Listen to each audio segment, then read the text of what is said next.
Introducing first, from Kansas City, weighing in at 285 pounds, he is the co-holder of the MLW World Tag Team Championship, one half of the Skyscrapers, Bishop Dyer! Bishop Dyer is about 6'8". He is the Nomad, and it was Anthony Green in the first round that felt Dyer's wrath, but again, an opportunity for someone like Dyer to come in still relatively new to the major league, already won half of the tag team champions, could have the uppercut to that resume as well. Yeah, Bishop Dyer, been one of the best fighters around the planet for years and years, but tonight he's facing a man that many think is the best fighter that we've had in MLW history, and that is the former champ, Satoshi Kojima.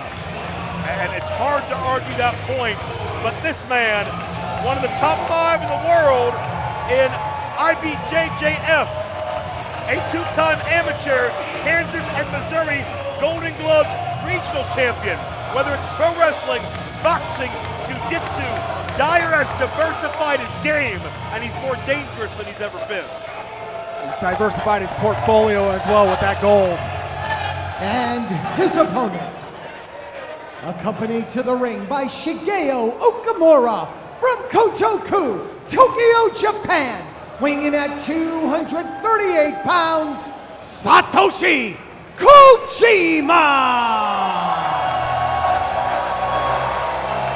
Where do you start on what Satoshi Kojima has meant to MLW? The multiple-time world champion, the multiple-time world tag champion, the man who broke records and broke territorial boundaries to make those bona fide world championships across this globe. Bobby Fish felt the wrath of Kojima in the opening round. The uppercut is the one goal Kojima's had in MLW he has yet to touch.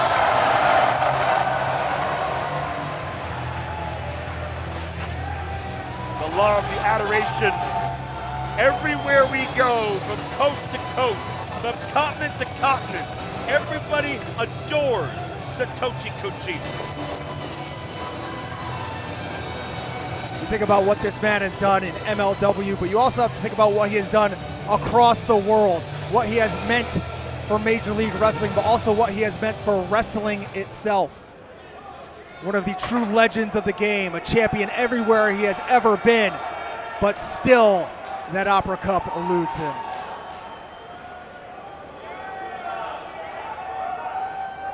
Kojima has his work cut out for him, but we saw Kojima overcome a similar athlete, certainly in terms of size and striking ability. He's not going to have to overcome the crowd, clearly behind Kojima, the legend. Yeah, so much to come here on Slaughterhouse, of course, Riddle and Hammerstone. Already so much has already happened. Mads Kruger retaining the world title in the Chamber of Horrors. Priscilla Kelly inserting her intentions to target Shotzi Blackheart here in MLW, and one shot of Don Gato Tequila, and it seemed like Shotzi was ready for a fight. I think Shotzi's always ready for a fight. I'm not sure she needed that.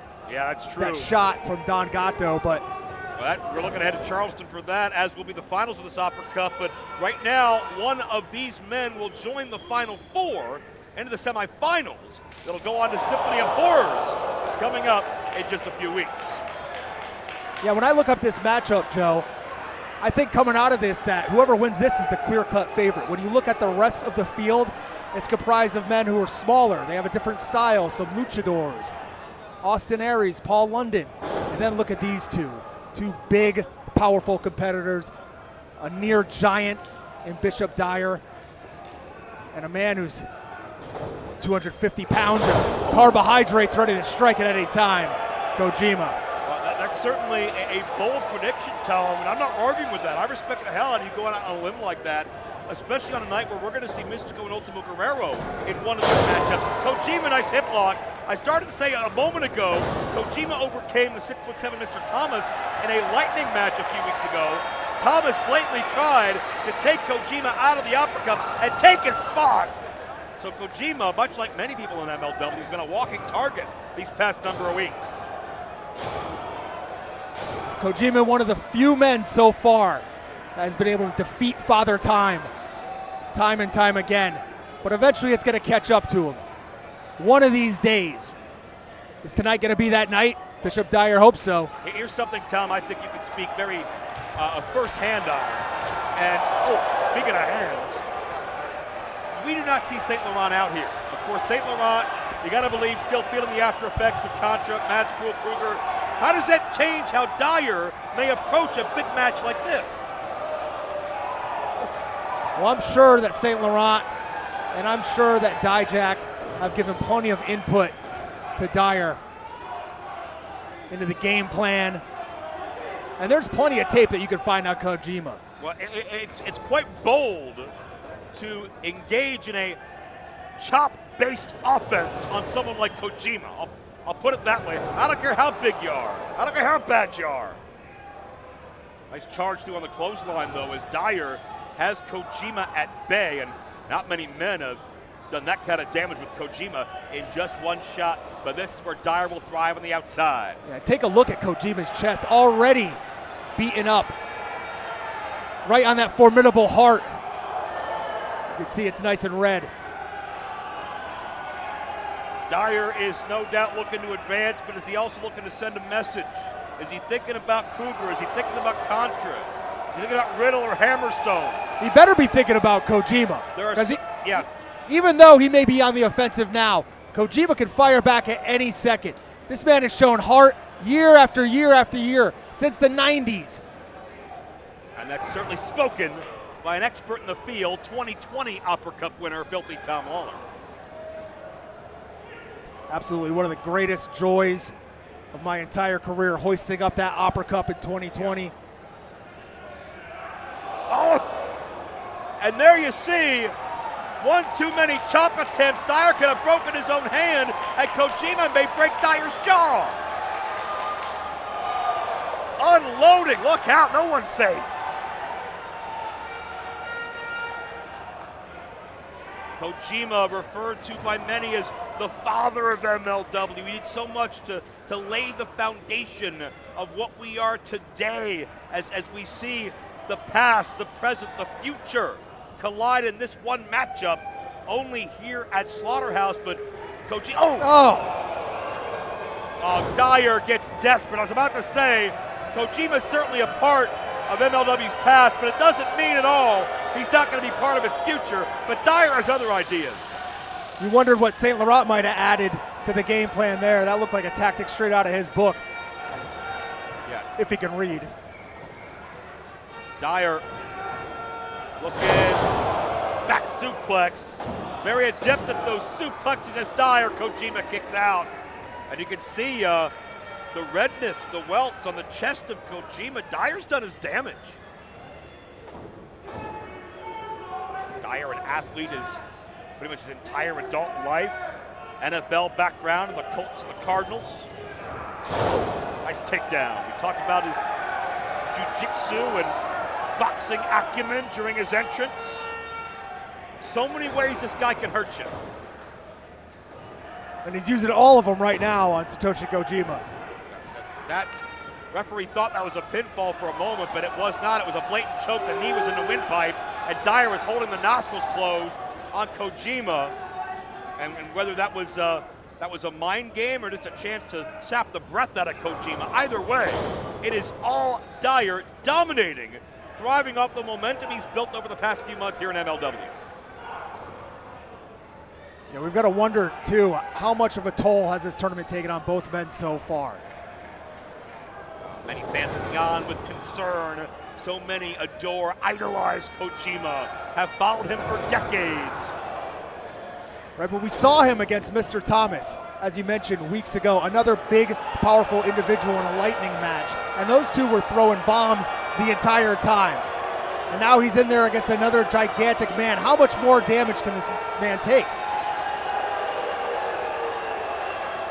I feel like I'm a broken record, like I say that repeatedly about Kojima, and he fires back, but as we look at him lay on the ground, you've got to wonder how much more can he take from Bishop Dyer. Kojima has resiliency that's off the page, but at the end of the day, he is a human being. And, wait a minute. Looking for a reversal, but Dyer slides through. Great agility by the big man and crashes in with a clothesline. Notice Dyer never stopped moving. The momentum created by Kojima came back to bite him when Dyer boomeranged back in with that clothesline. Yeah, and Kojima disoriented from the beating that he's taken a little bit. Took him a second to get his bearings, and that was all that it took for Dyer to land that clothesline. Missed the elbow.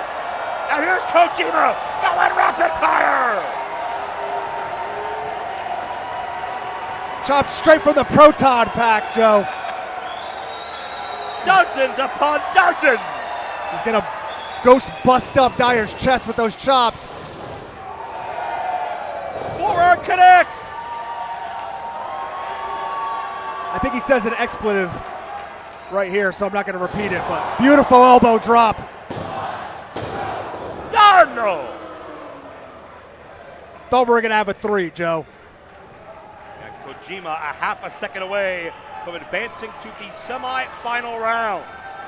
And he could be motioning. He's got that arm in position. Could it be Leliato? Soften the big man up. Discus style. Nice DDT. I can tell you from experience, that DDT almost knocked me clear unconscious every time he hit it on me, which was far too many times than I'd like to admit, but. Yeah, great snap as he drives Bishop Dyer. All that, so wait, looking for the cozy cutter. But Dyer plants his feet, keeps his stance firm, and nowhere for Kojima to go in that instance. Oh boy. What a counter! Death Valley Charmer.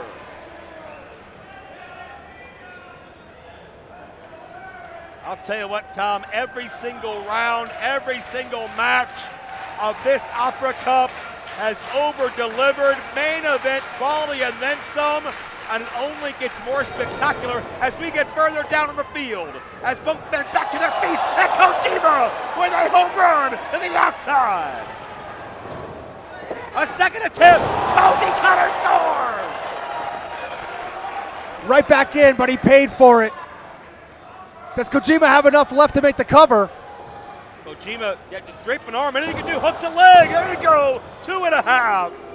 And if Kojima had the wherewithal to get in sooner, we could have a semifinalist already, but we may be one maneuver away. Kojima measures his target, not letting it carried. And Kojima tastes deep 6, but he kicks out. The legend lives on, Joe. My God.